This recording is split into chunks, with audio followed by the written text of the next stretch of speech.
watching East Tennessee's first and only year-round sports talk show on television. This is The Sports Source with your host, John Pennington. Good Sunday morning and welcome into The Sports Source. Tennessee gets a win yesterday, 45-10. The defense looked great. The offense benefited from it's going to be a bad day today, benefited from some very short fields. They kind of played like Florida. They had to get 20-yard drives to score. We'll discuss, talk about the offensive line, which looks to have regressed a little bit. We'll discuss why that may be. Plenty of stuff in today's show. You want to stick around this first segment. As always, brought to you by our good friends, Phil Cobble, Fine Homes, and Land. And my question to you is simple. Do you want to sell your home by New Year's? Folks, it can be done. But you've got to get in touch with the team at Phil Cobble, Fine Homes and Land. That's how you do it. There's their phone number. There's their email address. Knoxville's leading realtor for 38 years. The clock just ran over. They went from 37 to 38 this month. More than $300 million in property transactions over that time. Be smart. Call Phil Cobble and his team. You see him right there.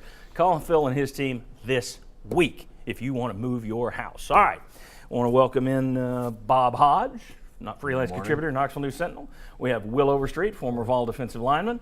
We have Jimmy Himes, who's the host of Sports Talk Monday through Friday on the Sports Animal.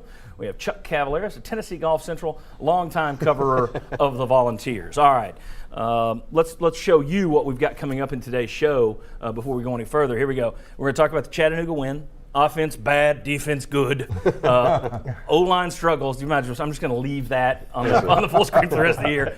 Protecting Worley, I've got a question about that later. Where are the wins ahead? We got a recruiting update with Josh Ward today. Are Tennessee fans ready to be patient with Butch Jones?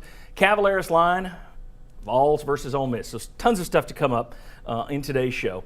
Guys, let's start. We didn't give a lot of time to the defense last week, and they played very well against Florida. They played well yesterday again against Chattanooga. Will, you're the former defensive lineman. Your thoughts on this Tennessee defense and how far they've come in a year and then especially 2 years since Sal Sunseri? Yeah, Swiss Cheese Sal is no longer here anymore, letting those big runs go through. I mean, I think for the overall, this defense is playing obviously well enough to win any game that they're going against their offense. They're opportunistic. They're getting the ball back. They're causing turnovers. They're getting pressure on the quarterbacks. And the most important thing is they've been great on first down on the run game for the most part of the season, and on third down, they've been getting people off the field. Overall, this defense is great at tackling. You don't see a lot of missed tackles, even at the DB level. The guys are getting the guys on the ground when they get a good play going. And so overall, this team is, I mean, you're sad to see that this offensive line and the offense has these kinds of struggles, because this defense is playing well enough to compete with anybody. It's the flip side of 2012, Derek Dooley's last year, when you had an offense that could put up points on just about anybody, and your defense just gave it all away. This year, as you say, your defense playing well enough to win, but they're left hanging out to dry quite a bit by that offense. Guys, did you ever think this defense could be this good, this fast? And I mean as a whole, not just the Chattanooga game. You'd expect them to be good there. But as a whole, did any one of you expect this kind of improvement in a year? No, not at all. And the thing that's impressed me so much about what they've done is they've been able to mix in a lot of young players. Todd Kelly Jr.'s had a start. Derek Barnett's starting. You've got some other young guys that are playing significant minutes for this defense, and yet they seem to be in position. They seem to, Will, as you pointed out, they're making tackles like they're supposed to. There was a real interesting stat that also showed up. They're third in the SEC in third down and the longest yards. It's like third and 7.7 yards for opponents, which is really good, which also contributes to why they're third in the nation in third down defense. But I just think overall they've been outstanding on defense. And being able to get off the field, that's one of the things that I've noticed, getting the 3 and outs, holding opponents to less than 100 yards passing for most, if not all, of the game. And creating some turnovers, to help the momentum and help the offense out, because it does need some help. Bob, go ahead. I was just going to say, going forward through what is going to be a really brutal part of your schedule, the defense is what's going to give you a chance. Mm-hmm.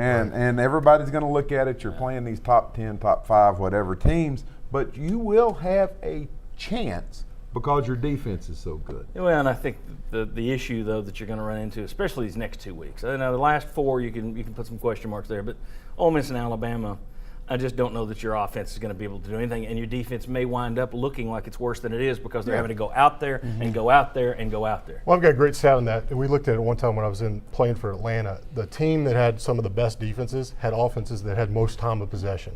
The more opportunities you put this defense out on the field, they're going to get beat, and that's just the nature of the game. So there probably are going to be some fans coming up that say, well, this defense is just falling apart. No, if you put somebody out there long enough, they can slip and fall down, and a guy catches a pass and runs it for a touchdown. You're a disadvantage in defense. The more you're out there, the better chance the offense has of getting something happening. One thing that's been impressive the last couple of weeks, it's gotten better and certainly looked good yesterday. You had a nice return from Cam Sutton yesterday. You had a nice return from Evan Berry yesterday. But let's take that aside. I'm gonna file that under you were playing Chattanooga. But Aaron Medley, 7 touchbacks yesterday. Yes. That's positive. Matt Darr, the last 2-3 weeks, has gotten better. And if you're a team that's going to have to win with defense, which I think this team's going to have to, you desperately need the kicking game to carry some of the load as well. Sure. And I think after the first 2 games, or first 3 games, Darr was a liability. I mean, he was somebody that you're thinking, okay, he's going to help get us beat instead of help keeping you in a game, helping you win a game. So his improvement, I think, you've got a freshman kicker. You didn't know where he could go. But Darr's improvement, I think, has been even more impressive. Because what against Oklahoma, he averaged like 34. 34 yards a punt. And I mean, 8 punts and not one of them got and to that 40. wasn't downing him inside the 20 either. So his improvement's been impressive. And you kept hearing, boy, in practice, he punts very, very well. And then it just doesn't carry over to the game. Well, now it seems like it finally is. Well, they told him over. it's just a big practice. It's open to the public.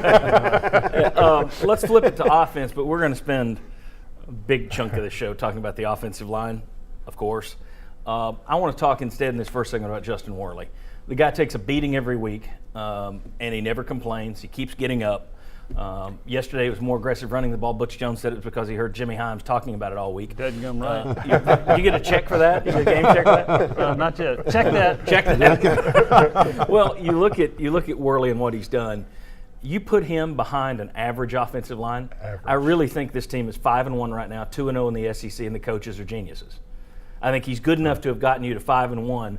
If you had an average offensive line, not even a good one, just an average offensive line, I think he has played very well. And for folks out there that aren't seeing that and don't feel that he's improved because you're not seeing victories or you're not seeing high point totals, he needs help up front. It all starts with the offensive line. He's not getting that. I think considering that fact, he's done very well. Oh, yeah, and I had that conversation in stands yesterday with someone who was saying, come on, Worley. I said, what's he supposed to do?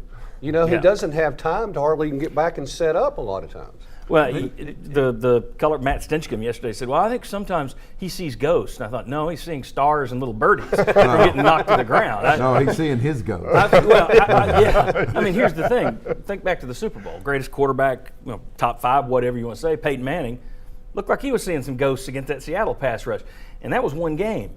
You let a guy get hit for 6 straight weeks, he's going to get jittery and he's going to have some bad decisions, but I think overall he's played well. Well, and one other point, too, about Worley, to me, with the receivers have typically done pretty well. However, against Florida, they didn't play well at all. They didn't get open. And that reflected a little bit on what Worley's lack of production was because the receivers, I thought, had a bad game against Florida. And we went back and looked at it, and we'll talk about that a little later, but Bob and I went back through play-by-play, frame-by-frame, literally. It was like the Zapruder film. And what we saw was there were a couple of times when they got open, but when they got open, Worley didn't have time to throw it. It's like 2 seconds. I mean, well, on that there was a lot of back and to the left because that's where he was getting knocked down to. But I was just going to say, last year, would anybody have said that I could envision Worley being on an NFL roster as a backup? No. I think now you can say that. You can envision him being somebody's backup quarterback. He may get drafted. Oh, yeah. I don't think there's any doubt. I think he's got a chance to be drafted. I mean, I think he's one of these guys. You've seen him take a beating this year, and you're like, I want that guy on my team, and you've seen his accuracy.